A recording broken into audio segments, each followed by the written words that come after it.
Shalom, selamat pagi Bapak Ibu Saudara sekalian. Pada kesempatan kali ini, saya Boy Timotius Hutauru, NIM 21913738, akan membawakan tentang teologi praktis dan pembangunan jemaat. Pada kesempatan kali ini, dalam hal pembangunan jemaat, terdapat tradisi gereja Protestan dalam slogan Ecclesia Reformata Semper Reformanda. Artinya adalah gereja reformasi yang tidak pernah boleh berhenti dalam mereformasi dirinya. Nah, slogan ini yang memperlihatkan tekad dan semangat tentang gereja yang dinamis, di mana pertama, kesadaran pada sikap iman yang bukan sekedar doktrin mati. Artinya gereja harus selalu terhubung dengan kesadaran yang penuh terhadap sekitarnya. Jadi bukan hanya menjaga kemurnian iman atau ajaran gereja, bahasa Yunani paradose, tapi lebih sadar untuk berdialog dengan dunia yang jadi tempat untuk melayani itu. Dan kedua, berkembang kesadaran.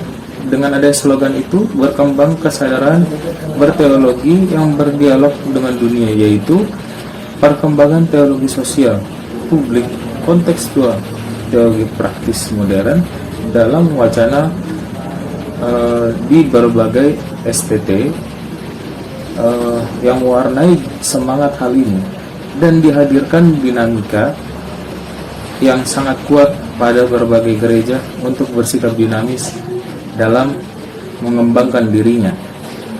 Nah, disinilah gereja ditantang untuk bersedia terus mengevaluasi pemahaman diri dan tindakannya. Konsekuensi dari seluruh diskusi tersebut adalah adanya perubahan yang terjadi baik di dalam kehidupan gereja maupun di tengah-tengah masyarakat, di mana gereja itu melayani.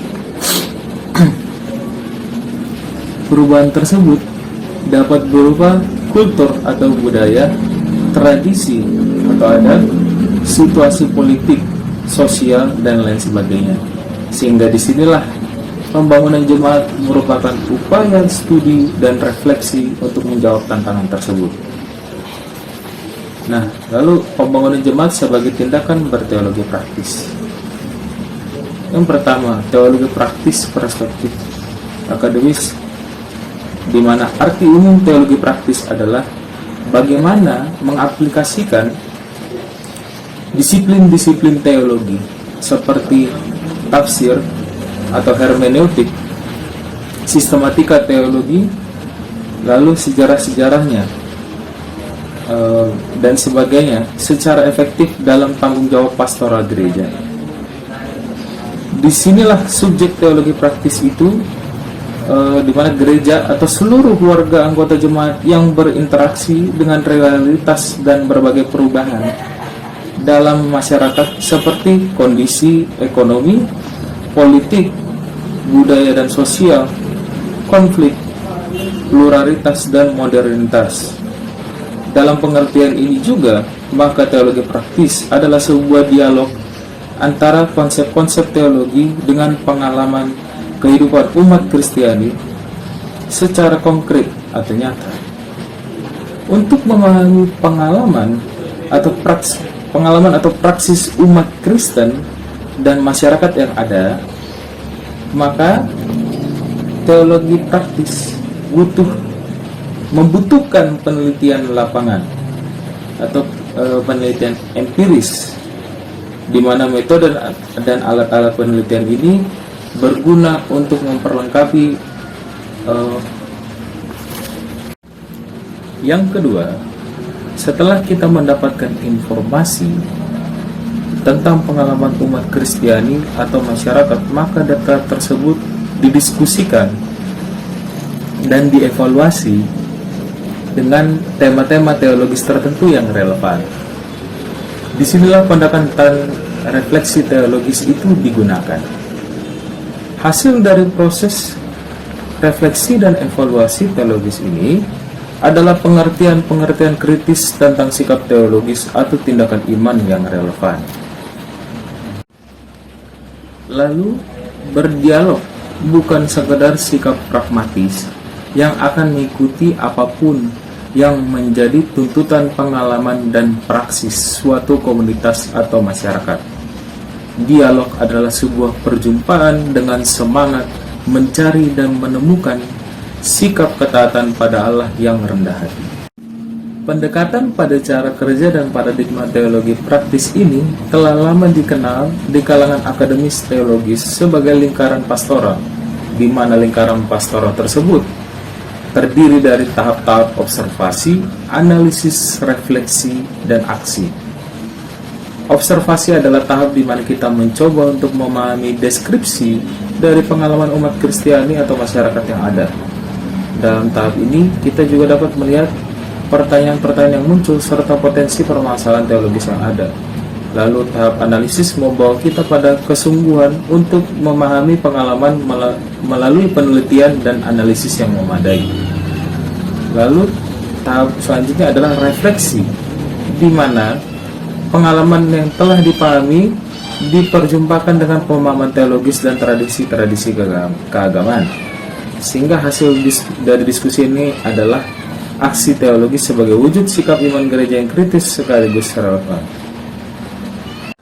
Teks yang menarik dalam Alkitab untuk memahami proses pembangunan jemaat, yaitu seperti dalam Yohanes 21 ayat 15-17, di mana Yohanes 21 ini merupakan pertanyaan tentang mengasihi Yesus yang berkaitan erat dengan permintaan untuk melihat, belajar, mengerti, dan percaya pada tanda-tanda yang ditunjukkan dalam hidup Yesus sampai dengan peristiwa salib.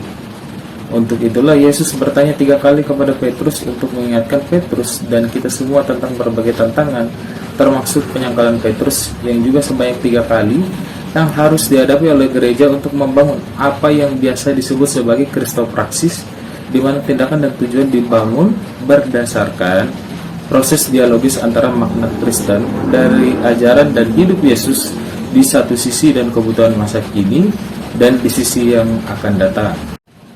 Selanjutnya tentang 1 Petrus 2 ayat 5, di mana pemahaman Paulus yang menjelaskan bahwa anggota gereja adalah orang-orang yang harus terlibat dalam membangun sebuah pembangunan rohani di mana Yesus sebagai dasarnya, juga menegaskan bahwa yang diadopsi secara kuat oleh gereja Protestan, yaitu bahwa setiap anggota gereja pada dasarnya adalah batu-batu penjuru gereja yang hidup, yang ikut terlibat untuk membangun, menggembalakan, memelihara, dan pada akhirnya melayani sebagai gereja, yaitu bangunan rohani yang melayani Yesus.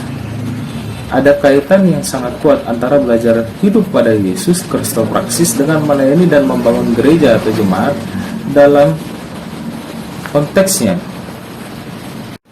Menurut Jan Hendricks dalam bukunya Vitalitas Gereja, maka pembangunan jemaat tidak dapat dilepaskan dari kesungguhan setiap anggotanya untuk berpartisipasi memahami Yesus dalam konteks dan kebutuhan gereja serta dunia. Ini juga yang disebut sebagai gereja yang hidup atau vital.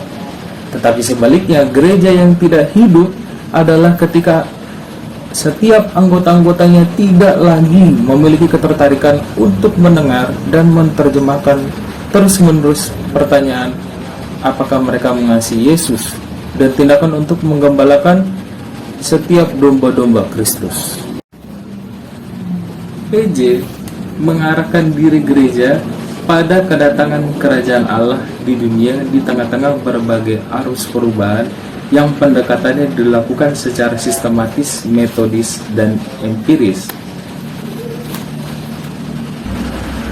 Dengan mengadaptasi pengertian dari Pendeta Lazarus Purwanto, maka saya mengartikan pembangunan jemaat sebagai yang seharusnya bergerak di antara apa yang ada atau kaitan substansinya, dalam bahasa Jermannya das was, dan apa yang seharusnya Atau untuk apa fungsinya das Wuzu yang mau dinyatakan Allah mengenai keberadaan dan fungsi keberadaan jemaat? Hal ini sejalan dengan Gerhard von Rad.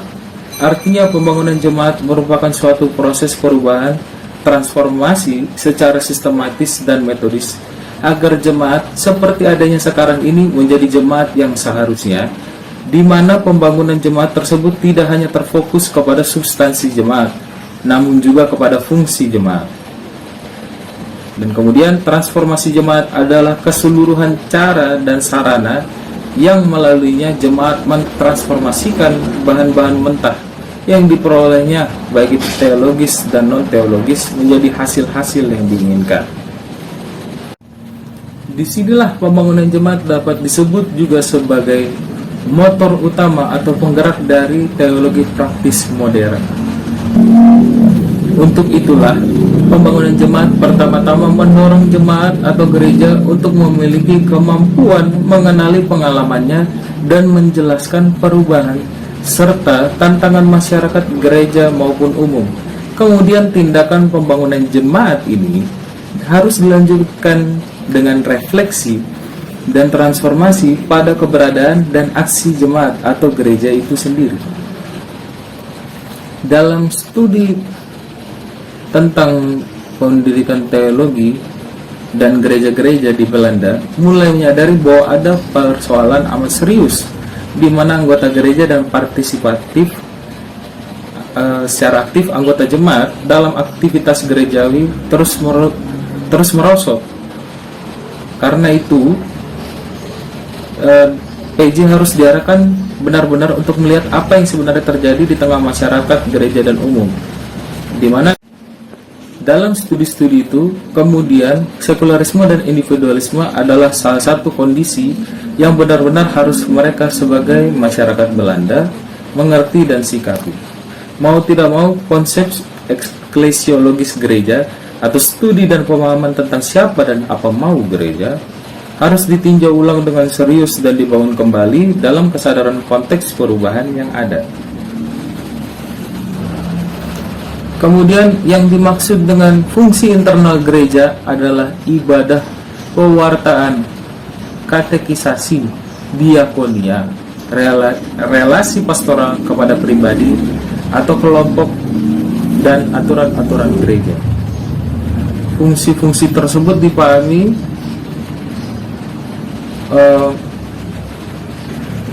terdapat strategi untuk melaksanakan fungsi-fungsi internal gereja dalam hal membangkitkan vitalitas gereja. Strategi tersebut terdapat dalam 5 faktor yang menurut Jan Hendricks adalah kepemimpinan, struktur, iklim, tujuan dan tugasnya, dan konsepsi identitas. Setiap faktor memiliki dinamikanya sendiri yang dipahami ketika terhubung satu dengan yang lain, maka dapat memberi pengaruh pada kegembiraan dan kesediaan anggota jemaat atau gereja untuk melakukan tugas panggilannya sebagai Kristus yang hidup.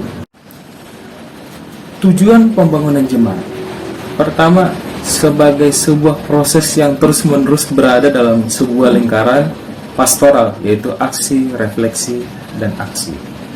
Yang kedua, untuk membundel corak budaya gereja yang berbeda agar menjadi sebuah terang yang bersinar dan yang baik. Kemudian syarat-syarat pelaksanaan pembangunan jemaat. Yang pertama adalah bertindak imani dan rasional, di mana dalam hal itu iman tidak meniadakan rasionalitas. Yang kedua, rasionalitas tidak dapat berjalan sendiri. Yang ketiga, rasionalitas harusnya mewujudkan iman.